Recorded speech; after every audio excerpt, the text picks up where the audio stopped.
Minister of Australia, Mr. Toho, distinguished guests, friends from media, ladies and gentlemen, good afternoon. And thank you for your introduction, Professor Lin. It is an absolute honor for me to address this luncheon section of the CAPRI 2023 Annual Forum. CAPRI has a special status as the first international think tank headquartered in Taiwan. It actively pursued its ambition to help Taiwan improve and build consensus among different voices.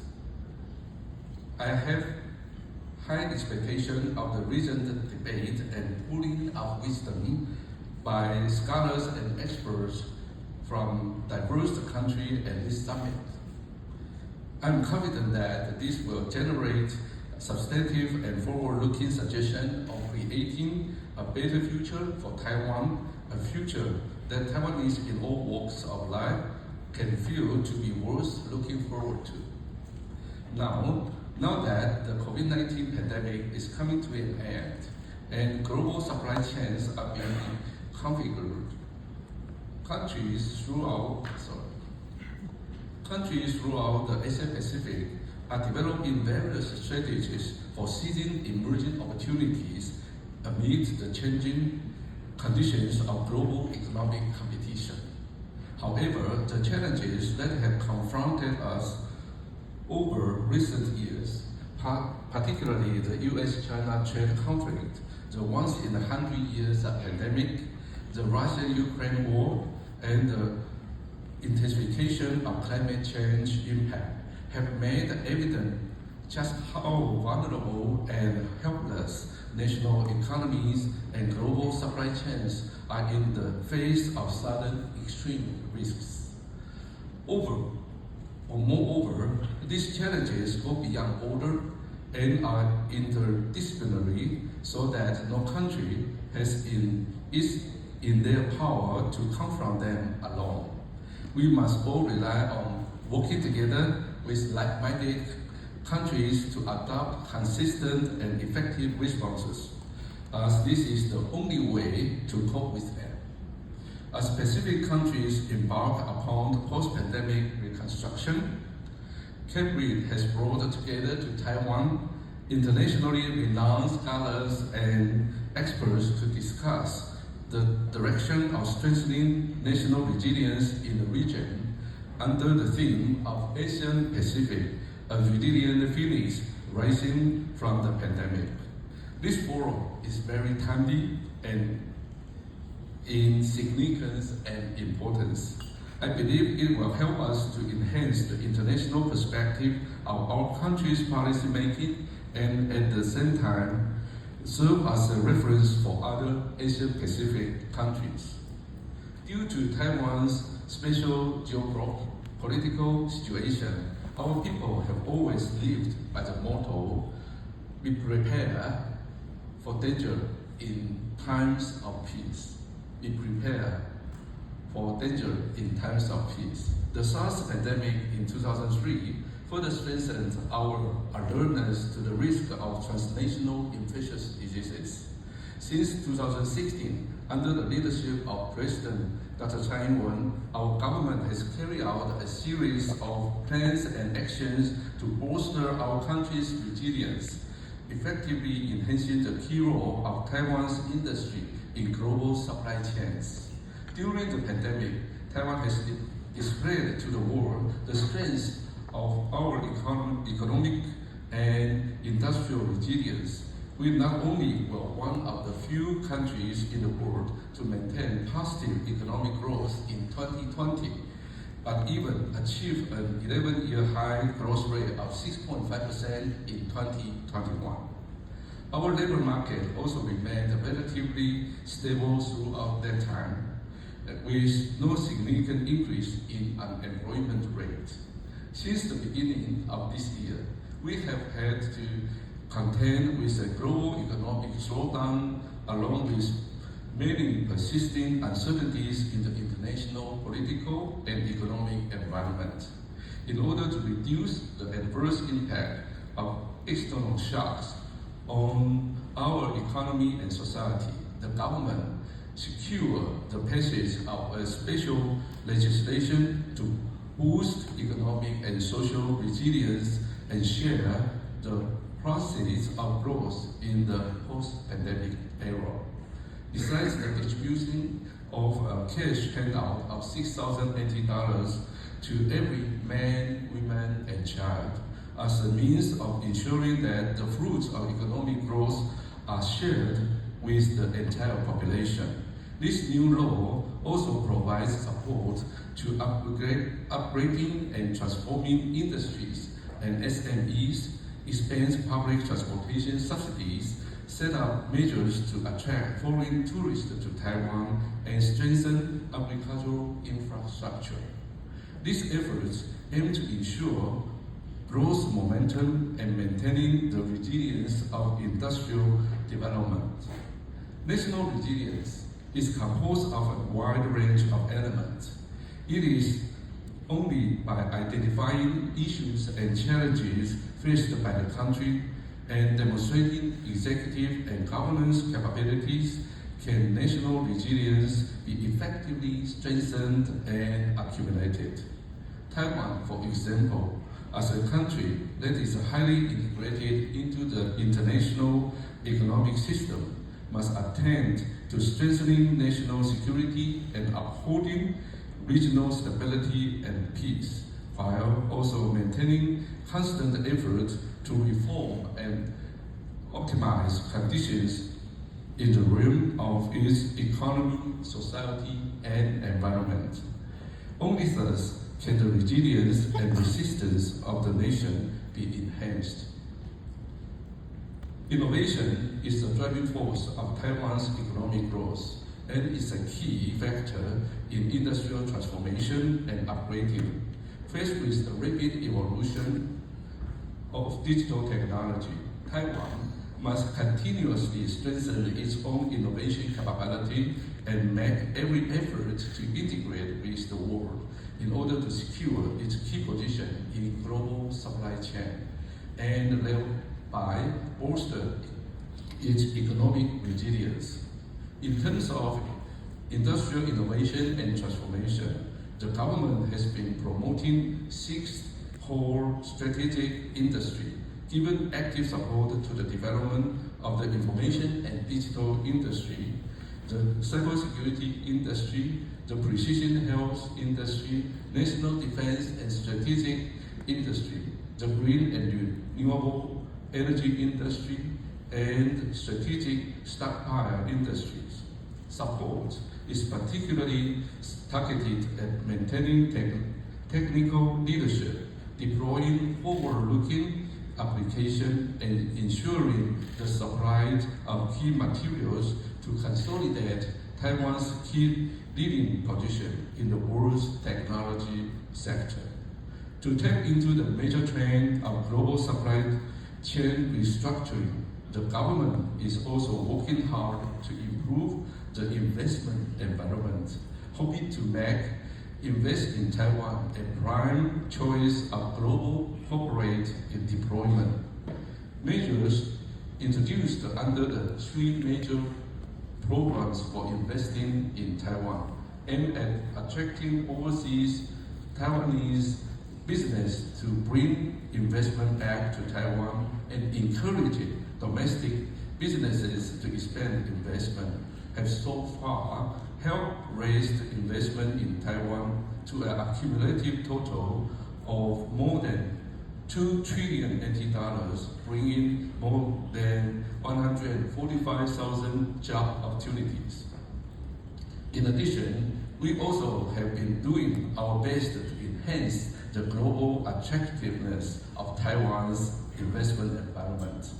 Last year, the amount of overseas Taiwanese and foreign investment in Taiwan exceeds $13.3 billion, an increase of 78% over the previous year. This is the clearest possible proof that international investors have a high degree of confidence in Taiwan. In terms of expanding supply chain globalization, On the one hand, we have continued to assist enterprises to grasp the opportunity of global supply chain restructuring and pursue global strategic deployment to avoid the risks of over-reliance on a single market. While on the other hand, we have actively collaborated with like-minded partners to build a resilient supply chain system. Taiwan and the United States, for example, have focused on collaboration in key industries such as semiconductors, 5Gs, electric vehicles, conducted through dialogues such as the Taiwan-US Trade and Investment Framework Agreement, the Taiwan-US Economic Prosperity Partnership Dialogue, and the Taiwan-US Dialogue Economic Forum. Meanwhile, Taiwan and the US have concluded the first round of negotiation for the Taiwan-US 21st Century Trade Initiative to strengthen bilateral trade and investment and enhance market economy and international linkage. In recent years, Taiwan's relations with Europe have been greatly strengthened. Our government has launched the plan to strengthen linkage with Europe, aimed at the deepening cooperation with Slovakia, the Czech Republic, Lithuania, and other Central and Eastern European countries that share values of freedom, democracy, and human rights, combining our respective advantages in trade and industry to jointly build resilient democratic supply system. Furthermore, the government has also been implementing the new southbound policy to promote economic, trade, and industrial cooperation with the ASEAN, South Asia, New Zealand, Australia, and other countries. Under this policy, we have been utilizing Taiwan's advantages to establish a platform of helping our countries link our industries link into the supply chain of targeted countries, for instance, by facilitating the export of smart city system integration solution under the Asian Silicon Valley Development Program.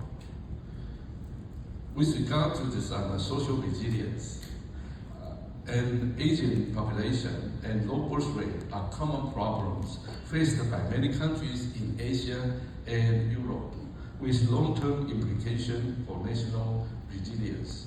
Taiwan is addressing these challenges through both demographic policies and improving manpower quality, with the hope of being able to slow or even reverse the trend of manpower shortage. In terms of population policy, we have actively strengthened childcare services, promoted the policy to support families to raise children from birth through the age of 6, continue to implement a set of measures to counter the fall in fertility rate. We have greatly increased the funding for these purposes, up from 15 billion NT dollars in 2016 to more than 100 billion NT dollars this year. The supply of our affordable childcare services has been substantially expanded and amount of childcare subsidies increased. These measures all support our aim of building a parenting-friendly environment so that young people are more willing to have children. At the same time, we are aiming to create more family-friendly workplace conditions that allows a better balance between work and family, to encourage women to take up jobs and increase the female labor participation rate. Furthermore, in order to enhance the quality of workforce and meet industrial's demand for the talents, we must beef up efforts not only to develop domestic talents, but also to attract professional talents from worldwide. Toward this end, the government promulgated the Act for the Recruitment of Employment and employment of foreign professionals with substantially liberalized work and residence regulations for foreign professionals and optimized related taxation, social security, and other benefits. Since this act came into effect, the number of foreign professionals employed in Taiwan has risen considerably, up above 54,000 by the end of March this year. At the same time, the government has launched an initiative to enhance population and immigration policy, which includes a target of adding 400,000 foreign professionals and mid-skilled technicians to the workforce between 2021 and 2030. Part of this increase is to be fueled by a plan for a long-term retention of experienced migrant workers who qualified for reclassification as intermediate skilled manpower. In addition, the government is actively implementing the bilingual 2030 policy with the aim of equipping young people with abilities that are essential for being globally competitive, so that they will be able to enjoy better career opportunities and a chance to earn higher income. This bilingual policy will also be conducive to international enterprises deepening their presence in Taiwan, help Taiwanese industry global deployment. With regard to the environmental resilience, the challenges of global warming is becoming increasingly severe, with extreme weather growing more frequent and causing major risks to global economic and social activities and to human life and safety. This has promoted more and more countries to propose carbon reduction targets and action plan for 2050. Although Taiwan is not a member of the United Nations and not a party to the United Nations Framework Convention on Climate Change, it has consistently fulfilled its responsibility as a member of the global village and has been actively promoting the transition to net zero emissions to build environmental resilience. In order to strengthen environmental resilience, President Tsai announced in 2021 that Taiwan is committed to achieving a net zero transition, and in 2022, the government published a plan for Taiwan's pathway to net zero emission in 2050, followed by an action plan setting out 12 key strategies for net zero emission. This February, the Climate Change Response Act came into force, making Taiwan one of the few countries in the Asia-Pacific region to write net zero emission into law. For Taiwan, the net zero transition is not just an environmental conservation effort, but also a social transformation project aimed at coexisting peacefully with the Earth's ecology, turning conflicts and risks into opportunities. Therefore, the government specifically included just transition as one of the 12 key strategies for achieving net zero emission. This is to ensure that the net zero transition process adheres to the core value of leave no one behind, and to strive for balance in policy objective, social equity, and inclusive stakeholder engagement. Additionally, to help SMEs pursue carbon reduction, the government is working hand in hand with industry associations and is setting an example through state-owned enterprises. These approaches adopted a large first, small following, and large leading small model, systemically promoting the transformation of SMEs to help them to cope with the carbon reduction demand coming from supply chains. In addition, the government is actively investing in the development of renewable energy. Last year, Taiwan's renewable energy generation reached 20 billion kilowatt hours, accounting for 8% of total annual electricity production, marking a historic high. The share contributed by solar energy reached 2.5 gigawatt, the highest ever for a single year. And offshore wind power has also made significant progress, with a cumulative installation of 191 offshore wind turbines. This year, approximately 2.2 gigawatts of wind power from newly connected wind farms will be added to the grid. In the future, the government will continue to accelerate the development of green energy, ensuring stable power supply while addressing goals such as reducing air pollution and carbon emission. Ladies and gentlemen, the COVID-19 pandemic has brought unprecedented healthcare and economic crisis to the global community. However, crises can be turning points, giving countries an opportunity for self-reflection. Now, all countries should make good use of the opportunity provided by the pandemic, adopt forward-looking and innovative thinking, and implement various arrangements for rebuilding national resilience. This includes promoting necessary structural reforms such as digital transformation and green transition to facilitate a strong post-pandemic recovery. The key strategy should revolve around promoting resources reallocation, building resilience, and ensuring a just transition.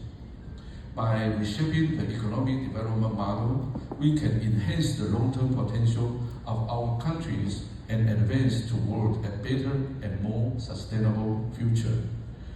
Looking ahead, the development of global pandemic remained changeable and fraught with uncertainty, coupled with volatility of the geopolitical landscape. I sincerely hope that countries in the Asia-Pacific region will stay vigilant at all times and will steadily pursue resilience, growth, and development so that they will be best able to respond to whatever risk and shock may fall upon us in the future. Taiwan is very happy to share our experience in post-pandemic national resilience building with the global community. We also look forward to working together with like-minded international partners to achieve the goal of making the Asia-Pacific a phoenix of resilience and to realize the vision of a prosperous Asia-Pacific.